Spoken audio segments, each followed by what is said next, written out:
Okay, നീ നിന്റെ മക്കളെ, നിന്റെ കെട്ടിയോള് തൂറിയിട്ട മക്കളെ നീ നോക്കണം. നിന്റെ മോനെ. അയ്യോ സ്വാമിയേ, ഇതിപ്പോ ഏതായി സൃഷ്ടി? ഒരു ഇടവേളയ്ക്ക് ശേഷം പൂർവാധികം ശക്തിയോട് കൂടി ഷാജി തിരിച്ചു വന്നിരിക്കുകയാണ്. ഒരു ചെക്ക് എടാ നിന്റെ മോനെ.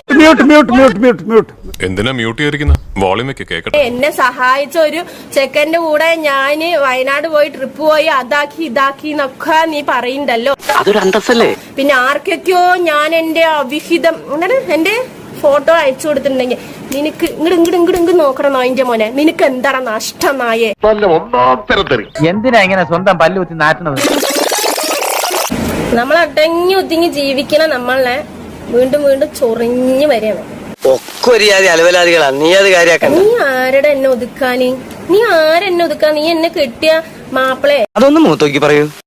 മാപ്പിളെ അല്ലെങ്കിൽ നീ എന്റെ വാപ്പേ? ഇല്ലടാ, നീ പറയുന്ന അവിഹിതൊക്കെ കേട്ടിട്ട് ഞാൻ ഇവിടെ ഇങ്ങനെ ചിരിച്ചോണ്ട് അതെ ഷെരീഫേ അങ്ങനെയാണേ എന്ന് പറഞ്ഞിട്ട് ഇരിക്കാടാ. അറിയും ഞാൻ അന്ന് ലൈവില് അവിടെ വന്നത് നിന്റെ കാരണം ഞാൻ പുകയ്ക്കണം വിചാരിച്ച. കാരണം എന്താണെന്നറിയോ? നിന്റെ കാരണം എനിക്ക് പുകയ്ക്കാനും അറിയും. അതെന്റെ ജന്മ സ്വഭാവം. ഉമ്മാനെ തെറി വിളിക്കാൻ കാരണം ഉമ്മാന്റെ കയ്യിലിരിപ്പ് അത്രയ്ക്ക് നന്നായതുകൊണ്ടാ. പേരക്കുട്ടികൾക്ക് തുണി പൊക്കി കൊടുക്കണ ഉമ്മമാരനെ കണ്ടിട്ടുണ്ടോ നിങ്ങള്? എന്റെ വീട്ടിലുള്ള ആൾ അങ്ങനെയായിരുന്നു. അയ്യോ, ഇങ്ങനെ പെമ്മക്കൾ ഉണ്ടാവാനേ പുണ്യം ചെയ്യണം.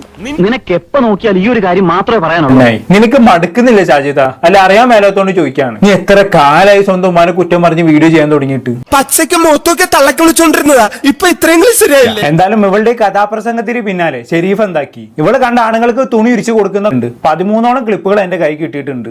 ഒരു കവറിലിട്ട് തന്നോളൂ. ഷാജിദ ഓവർ ഡയലോഗ് അടിക്കേണ്ട. ആവശ്യാനുസരണം ഞാനത് പുറത്ത് വിടുന്നു പറഞ്ഞുകൊണ്ട് ഷെരീഫ് ഒരു വീഡിയോ ചെയ്തു.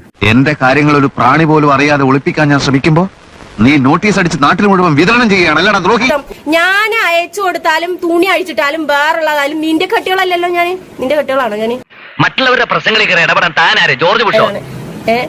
അപ്പൊ നിന്റെ ഈ മെരട്ടില് നിന്റെ ഞാൻ തുണി അഴിച്ചിട്ടുള്ള ഫോട്ടോ, നിന്റെ തുണി അഴിച്ചിട്ടുള്ള വീഡിയോ നീ എന്തു പുല്ല് കൊടുന്നാലും. പിന്നെ ഭീഷണിയുടെ സ്വരം അതെന്നോട് വേണ്ട.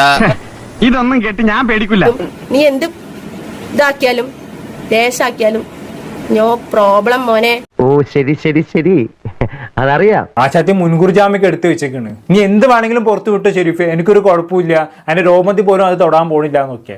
സ്മാർട്ട്നെസ് നല്ലതാണ്, പക്ഷേ ഓവർ സ്മാർട്ട് ആവരുത്.